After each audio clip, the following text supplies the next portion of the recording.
పొగాకు రైతుల ప్రయోజనాలను దృష్టిలో ఉంచుకుని ధరల స్థిరీకరణ, కొనుగోళ్లకు మద్దతు వంటి కీలక అంశాలపై ముఖ్యమంత్రి చంద్రబాబు నాయుడు టెలికాన్ఫరెన్స్ నిర్వహించారు. ఈ సందర్భంగా కేంద్ర, రాష్ట్ర ప్రభుత్వాలు సంయుక్తంగా పొగాకు రైతులను ఆదుకునేందుకు కీలక నిర్ణయాలు తీసుకున్నట్లు వెల్లడించారు.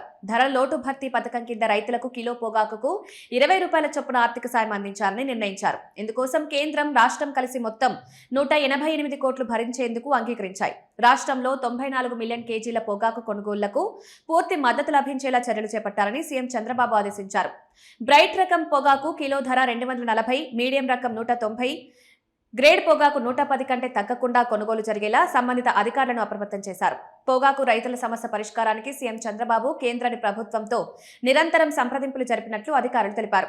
2 రోజుల క్రితం కేంద్ర వాణిజ్య మంత్రిత్వ శాఖ అదనపు కార్యదర్శి, డైరెక్టర్ ముఖ్యమంత్రిని కలిసి పరిస్థితిని సమీక్షించారు. సీఎం సూచనల మేరకు రాష్ట్రంలోని పొగాకు బయ్యర్లతో కేంద్ర ప్రతినిధులు సమావేశమై రైతులకు అనుకూలంగా కొనుగోళ్లపై చర్చలు జరిపించారు. ఈ టెలికాన్ఫరెన్స్ లో మంత్రి అచ్చెన్నాయుడు, వ్యవసాయ మార్కెటింగ్ శాఖ అధికారులు, టొబాకో బోర్డు ప్రతినిధులు పాల్గొన్నారు. రైతులకు గిట్టుబాటు ధరలు అందేలా ప్రభుత్వం అన్ని విధాలా అండగా ఉంటుందని సీఎం స్పష్టం చేశారు.